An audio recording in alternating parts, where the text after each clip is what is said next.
2026 বিশ্বকাপে আরেকটি বিবর্ণ ম্যাচ দেখলাম এবং বিবর্ণ সেই রোনালদো, যিনি আসলে পুরো ম্যাচ জুড়েই বিবর্ণ ছিলেন।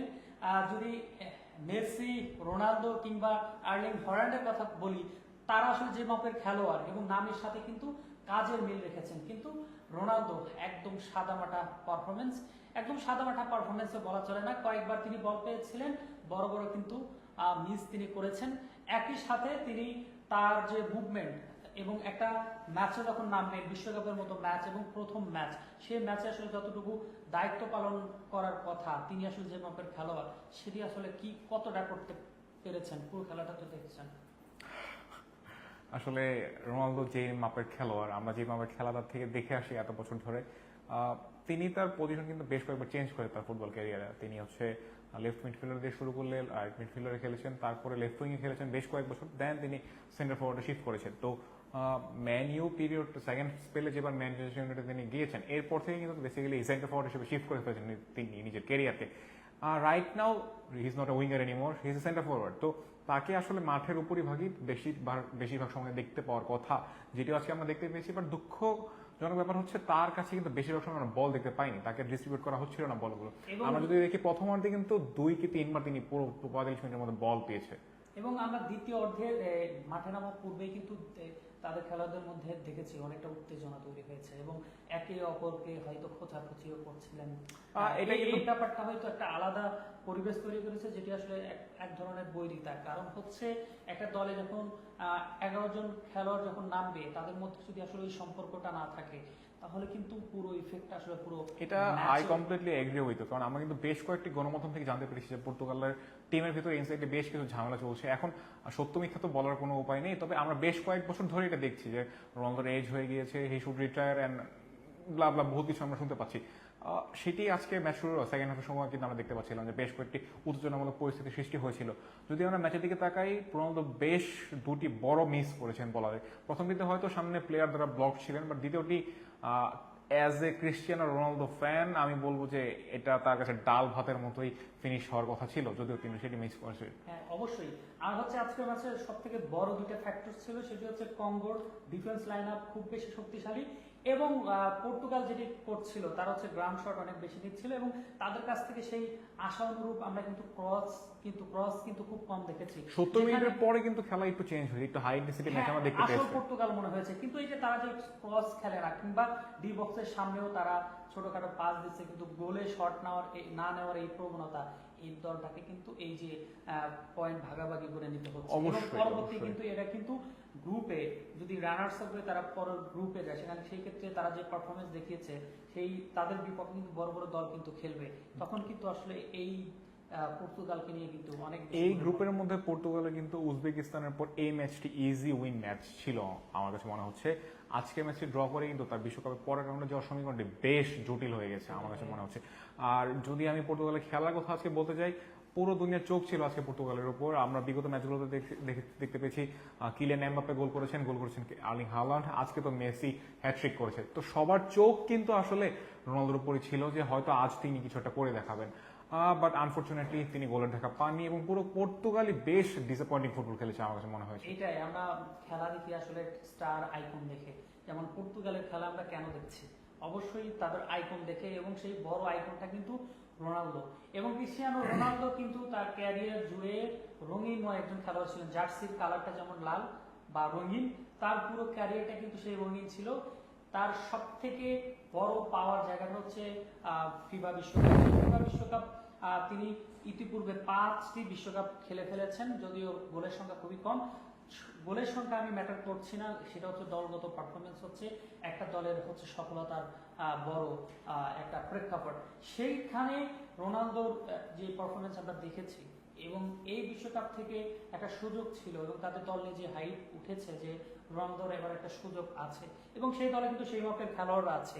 এমন একটা দল নিয়ে এমন একজন খেলোয়াড় এবং এমন পারফরমেন্স, এটা আসলে অনেক বেশি হতাশা। এটা আসলে আমার যদি আপনার সাথে শেয়ার করতে হয়, পুরো দায়ভারটা আমি রোনালদোর উপর দিব না, কারণ আজকে যে গেমটা আমরা দেখতে পেয়েছি এক্স্যাক্টলি তারা শর্ট অন টার্গেটে অ্যাটেম্পটই নিচ্ছিল না। আমরা দেখতে পেয়েছি একমাত্র সেন্টার ফরওয়ার্ড হিসেবে রোনালদোকে খেলানো হয়েছিল। ম্যাচের শেষের দিকে ব্রুনো ফার্নান্দেজ একটি দূরপাল্লা শটে ট্রাই করেছিল, সেটিও অফ টার্গেটে ছিল। তো এরকম যদি আপনি লং শট না নেন এরকম একটা ম্যাচের মধ্যে, আপনি তো থ্রেট সৃষ্টি করতে হবে ম্যাচের মধ্যে, রাইট? আপনি তো গোলকিপারকে ভয় দেখাতে হবে যে না, I can score from here, I can score from this distance. আপনাকে ভয়টা দেখাতে হবে। ভয়টা বেশি দেখিয়েছে কঙ্গো। এক্স্যাক্টলি, বেশ কয়েকটি কাউন্টার অ্যাটাক তারা করেছে, শট দিয়েছে, অনেক ক্রস খেলেছে, ইভেন ডি বক্সের বাইরে থেকে আমরা অনেক বেশি শট নিতে দেখেছি। এটা কিন্তু যারা রোনালদো ফ্যান বা পর্তুগাল ফ্যান তারা কিন্তু আসলে সেই ভয়ের কারণটা কিন্তু অফকোর্স এবং শেষ পর্যন্ত ক্রস থেকেই কিন্তু গোল এসেছে, মারাত্মক ক্রস ছিল সেটি। আর যে আমরা হেডার যদি কথা বলি, অলমোস্ট রোনালদোর মতো হেড দিয়ে কিন্তু গোলটি করেছেন। অনেক, আমার মনে হয় তার হয়তো হাইটটা সম্ভবত প্রায় 7 ফিটের কাছাকাছি, যদি ভুল না করি, অনেক বেশি হাইট। সে আবার লাফিয়ে উঠেছে অন্তত 3 মিটার উচ্চতে, তিনি দারুণ হেড ছিল। যেভাবে হেডটা করেছেন, আজকের ম্যাচের সবথেকে সুন্দর গোল দুইটার মধ্যে যদি বলি এই গোলটা, এবং সেই গোলই কিন্তু সমতা এনে দিয়েছে। এবং বিশ্বকাপে তাদের দু দলেরই প্রথম ম্যাচ থেকে কিন্তু পয়েন্ট বের করে নিয়ে এসেছে। এবং কঙ্গো যে পর্তুগালের বিপক্ষে খেলে একটা পয়েন্ট পাবে, এটি কিন্তু আসলে কম, এটা টোটালি আনএক্সপেক্টেড ছিল আমি বলবো। আর পর্তুগালের কোচ রবার্টো মার্টিনেজের পক্ষ থেকে বেশ ডিসঅ্যাপয়েন্টেড ডিসিশন আমরা দেখতে পেয়েছি। রোনালদো কিন্তু 41 ইয়ার্স ওল্ড, উনি এতটাও বা আগের ফ্রিডমের নাই যে পুরো 90 মিনিট ধরে পুরো মাঠ ধরে খেলবে। আমরা শেষের দিকে দেখতে পেলাম কি, উনি হচ্ছে ভিতিনাকে উঠিয়ে গঞ্জালো রামোসকে নামিয়েছেন, একটি মিডফিল্ডারকে উঠে আপনি একটা স্ট্রাইকারকে নামাচ্ছেন, যেখানে অলরেডি আপনার ডিস্ট্রিবিউটর নাই, আপনি অলরেডি গ্রাউন্ড নামানোটাও যদিও নামিয়েছে, তার প্র্যাকটিক্যালি একটা চিন্তা ভাবনা আছে, তবে নামিয়েছে যে সময়টা, এটা অনেক বেশি দেরি হয়ে গেছে।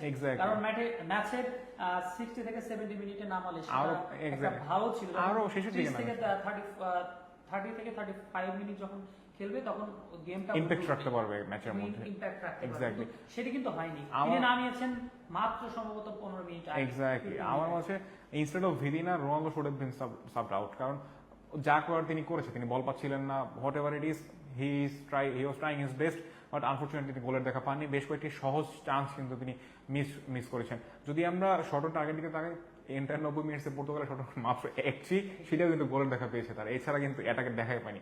অথচ বিশ্বকাপের আগে ইভেন আমরাই কিন্তু প্রিমিয়ার সিজনে বেশ প্রশংসা করছিলাম পর্তুগাল টিমের, যে দুর্দান্ত স্কোয়াড নিয়ে তারা যাচ্ছে, দুর্দান্ত অ্যাটাকিং লাইন আপ। আর বেসিক্যালি তাদের মিডফিল্ডকে আমরা বেশি প্রেস করছিলাম, যে চ্যাম্পিয়ন্স লিগ জয়ী ফুটবলাররা রয়েছেন, ইংলিশ প্রিমিয়ার লিগের record assist holder Bruno Fernandes ছিল এই টিমে, তাও কিন্তু আসলে খুবই ছন্নছাড়া মিডফিল্ড আমরা দেখতে পেয়েছি। যেটি বললেন যে তাদের আসলে শর্ট অন টার্গেট একটি, তবে রোনালদো যে দুটি বল পেয়েছিল, যদিও শট বাড়িয়েছিল, সেটি কিন্তু আসলে টার্গেটেড শট, খুবই দুর্বল শট কিন্তু কাউন্ট হয়েছে। এবং পুরো ম্যাচ জুড়ে কিন্তু তারা শর্ট অন টার্গেট নিয়েছে 3টা, এবং সেখান থেকে গোল করতে পেরেছে একটি। অপরদিকে কঙ্গোর কথা যদি বলি, তারা মাত্র 2বার শর্ট অন টার্গেটে ছিল, একটিতে গোল। যদিও তারা অনেক বেশি শট নিয়েছিল, যদিও সেগুলো টার্গেটেড ছিল না। এছাড়া যদি বল পজিশনের কথা বলি, সেই এত ভালো খেলেও কিন্তু কঙ্গো 25% বল পজিশনে, এবং অপরদিকে 75% কিন্তু বল পজিশন আছে। হয়তো ক্যালকুলেশন ভুল থাকতে পারে, কিন্তু এটা কিন্তু ডিফারেন্সই কিন্তু এটাই, যে পুরো ম্যাচ জুড়ে কিন্তু পর্তুগাল ভালো খেলেছে, তাদের পাসেসের সংখ্যাও অনেক বেশি। তবে ওই যে একটাই জিনিস, তারা আক্রমণে গিয়ে তারা যেন তেমন নুয়ে পড়েছিল। এখন আপনি পুরো মাঠে পাস দেন করলেন, বাট ফাইনাল থার্ডে গিয়ে আপনি ভিতরে পেনিট্রেট করতে পারছেন না, ভিতরে পাস দিচ্ছেন না। আলটিমেটলি এই এত পাসের আপনি রেজাল্টই না পান, আসলে এই পাসের কোনো মর্ম থাকছে না। হ্যাঁ, এটাই যে আজকের ম্যাচে কঙ্গো অনেক কম খেলেও যে আক্রমণগুলো করেছে, সেটি আসলে বিপক্ষ দলকে কিন্তু অনেক ভয় পাইয়ে দিয়েছে। এবং শেষ পর্যন্ত ভালো খেলার যে ফল, ভালো পরীক্ষা দিলে ভালো রেজাল্ট হয়, কিন্তু সেটাই হয়েছে। এবং আজকের ম্যাচে কঙ্গো ভালো খেলেছে, এবং সব থেকে আমি এটা জয় বলবো না, তবে জয়ের মতো কঙ্গোর এটার ক্ষেত্রে সব থেকে বড় ভূমিকা রেখেছে তাদের ডিফেন্স লাইন আপ, একই সাথে তাদের গোলকিপার দারুণ সেভ করেছে। এবং গোলকিপার হয়তো আসলে সেভের কথা যদি আমরা বলি, ওইরকম অ্যাটাক তো পর্তুগাল লাইন আপ করেনি, মাত্র 3টি শটের কথা বলেছে, শট অন টার্গেট ছিল মাত্র একটি। সেভ না দিলেও তিনি বেশ ভালো ডিরেকশন দিচ্ছিলেন। এক্স্যাক্টলি, তারা যখন ক্রসগুলো হচ্ছিল, তিনি বেশ কয়েকটি কর্নার নিজে রিসিভ করেছেন, যাতে অপোজিশনে রয়েছিল ক্রিস্টিয়ানো রোনালদোর মতো হেডার, ওয়ার্ল্ডের বেস্ট হেডার বলা হয় তাকে। সেই ক্রসগুলো যাতে রোনালদো হিট না দিতে পারে, নিজে লাফিয়ে পড়ে বলগুলো নিজের কাছে নিয়েছেন। অলসো বেশ কয়েকটি ক্রসে ডিফেন্ডারকে আমরা দেখতে পাচ্ছি ধাক্কা দিয়ে তিনি বডিকে ঠেলে দিচ্ছিলেন। তো অ্যাজ এ গোলকিপার তিনি হয়তো সেভ দেননি, কারণ অ্যাটাকই হয়নি আজকের ম্যাচে, বাট তার যে জিকে ডিরেকশনিং ছিল, দুর্দান্ত ডিরেকশনিং ছিল। এবং এই ম্যাচে আমরা দেখেছি যে কঙ্গোর খেলোয়াড়রা আসলে যেভাবে খেলছিলেন, যেভাবে শরীরীয় ভাষা কিংবা খেলা কিংবা ট্যাকটিক্যালি সবকিছুতে কিন্তু পর্তুগাল থেকে এগিয়ে ছিল এবং পর্তুগালকে আমার মনে হয়েছে যে যখন গোল সমতায় গেছে তখন থেকেই তারা খেলা অনেকটাই যেমন ছেড়ে দিয়েছে এরকমই মনে হয়েছে। তাদের ভেতরে যে জয়ের স্পৃহা এটা কিন্তু আমরা দেখতে পাইনি। আমরা এক্স্যাক্টলি ইভেন আমরা যদি একটু ম্যাচের শেষের দিকে আসি 70 মিনিটের পর যে এই লেভেল ইন্টেন্সিটি আমরা দেখতে পেয়েছি পর্তুগাল টিমের মধ্যে, এই ইন্টেন্সিটি কিন্তু আমরা যদি প্রথম 25 মিনিট থেকে 45 মিনিটের কথা বলি এর মধ্যে দেখতেই পাইনি। এক্স্যাক্টলি তারা নিজের মধ্যে পাস দেওয়া নেওয়া করছিল, অথচ 70 মিনিটের পর কিন্তু আমাদের লাগাতার গ্রাউন্ড ক্রস বলেন, এরিয়াল ক্রস বলেন, এগুলো দেওয়া হচ্ছিল। এখন 70 মিনিটের পর আপনার টিমের প্লেয়ারদের স্ট্যামিনা অলরেডি কমে গেছে। রাইট নাও এই অ্যাটেম্পগুলো না নিয়ে যদি আপনি প্রথমাতে অ্যাটেম্পগুলো নিতেন, things could have been turned out different. এটা কিন্তু আপনারা করেননি। পর্তুগালের টিমমেটদের কাছ থেকে পর্তুগাল কোচ আসলে খুবই হতাশ হবে আজকে পারফরমেন্স নিয়ে আমার মনে হয়। এটাই, শুরুটা যেমন ভালো হয়নি শেষটাও ভালো হয়নি এবং ভালো করার চেষ্টা পর্যন্ত করেনি। সব থেকে বলা যেতে পারে দুর্ভাগ্য সেই রোনালদোর, কারণ দলীয় পারফরমেন্স না থাকলে তিনি একা আসলে কোনো কিছুই করতে পারবেন না। অন্য দলে লিওনেল মেসি যখন একাই সব করেন, যদিও একা করেন না, তাকে দিয়ে করানো হয় বা তিনি চেষ্টাটুকু করেন, আজকে যেমন তার চেষ্টাটুকু ছিল না এবং দলীয়ভাবে তাকে সাহায্যটুকুও করা হয়নি, যার কারণে আমরা রোনালদোকে টিভি স্ক্রিনে অনেকটা কম দেখেছি। মাত্র কয়েকবার তাকে দেখেছি, আক্রমণের সুযোগ পেয়েছিল, গোলের সুযোগ পেয়েছিল, সেটি হয়তো তার ভাগ্যে হয়নি। তবে আশা করা যায় পরবর্তী ম্যাচে সে ঘুরে দাঁড়াবে। এই গ্রুপে কিন্তু আরো রয়েছেন পর্তুগাল, কলম্বিয়া এবং উজবেকিস্তান। কলম্বিয়া দলটা এবারে বিশ্বকাপেরই শক্তিশালী দল, যদি টপ 5-এ রাখেন তাকে রাখতে হবে। টপ 6-7 যাই বলেন না কেন সেরা দলগুলোর মধ্যে একটি, তাদের বিপক্ষে কিন্তু লড়তে হবে। সেই ম্যাচগুলোতে তারা কি করবে সেটি এখন ম্যাচের মাঠে নামলে আমরা বুঝতে পারবো। দর্শক, এতক্ষণ পর্তুগাল এবং কঙ্গোর ম্যাচ নিয়ে আমরা আলোচনা করছিলাম এবং পুরো বিশ্বকাপ জুড়েই আপনাদের সাথে থাকবো। এবং আজকের এই ফেসবুক লাইভে যারা যুক্ত ছিলেন সবাইকে ধন্যবাদ। সাথে ছিলাম আমি আরফিন জিয়ারন্ত, আমি সাইম আলভি ছিলাম এতক্ষণ আপনাদের সঙ্গে। সবাই সাথেই থাকবে। ধন্যবাদ সবাইকে। ধন্যবাদ।